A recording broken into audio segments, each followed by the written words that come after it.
Good morning, everybody. Welcome to another Daily Market Report brought to you by Mike Bjork. Happy Friday to you guys. Today's October 7th, and we got the big jobs number day today. So let's jump right into it. And the big jobs number, of course, is the non-farm payrolls for the month of September. So back in August, we had 175,000 new jobs created that the Bureau of Labor Statistics released. And in September, it dropped down to 154,000 new jobs. Now, not a great number. The market is disappointed as a result of this. They do want to see 175,000 or higher, especially when we've had a pretty good summer overall for jobs, but it dropped a little bit in September. Now, the unemployment rate, however, we had back in August 4.9%, and the forecast for September was supposed to continue, went up to 5%. And a lot of this is due to more people entering the labor market. So this is kind of what we're seeing here. Based on average hourly earnings, August was 0.1%, 0.3% was the forecast. It came in at 0.2%. And a lot of this is kind of being attributed to a tight labor market because so many people came out of the market and now are getting back into it. Average is kind of because of that supply and demand, where people are getting a little bit higher salary as a result of that, able to find a little bit more. And because more people came in, it kind of offset the unemployment rate at a 5% versus when we had 4.9%. Also, inventories, wholesale inventories dropped 0.2% in the month of August. So July was at 0. In August, it pulled back at 0.2%. So as a result of the whole market, the stock market is down. They were disappointed in the job numbers. Basically, it's some comments by Fed members like Fisher basically said it was a Goldilocks number, basically saying it's not too cold, not too hot. It's just about right for a Fed rate hike.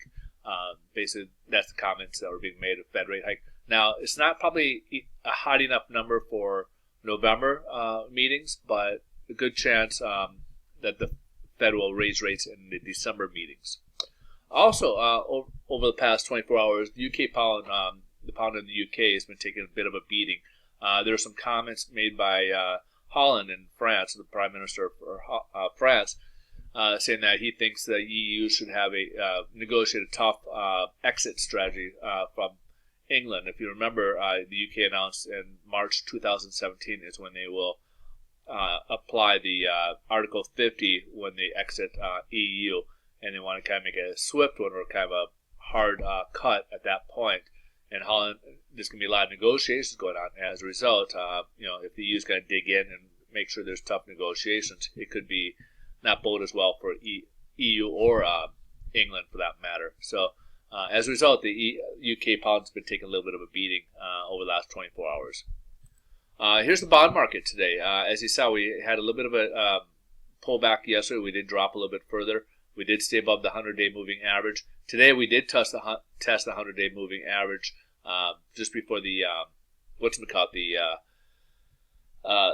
job numbers came out, and then we up. So right now we're about the same pricing. We're only about 3 basis points higher than where we left off yesterday. So basically pricing will remain about the same as what we saw yesterday when this comes out. So all right. So next week I would kind of say most of what we're going to be looking at is going to be in terms of earnings reports. The big jobs numbers are out. That's what they were kind of focusing on this week, investors. Next week, I think you're going to kind of see a lot more influence by, again, the earnings reports that are coming out. And then, of course, we'll be looking at GDPs coming up, hopefully, too, for the third quarter. We'll get our initial taste of what the third quarter provided.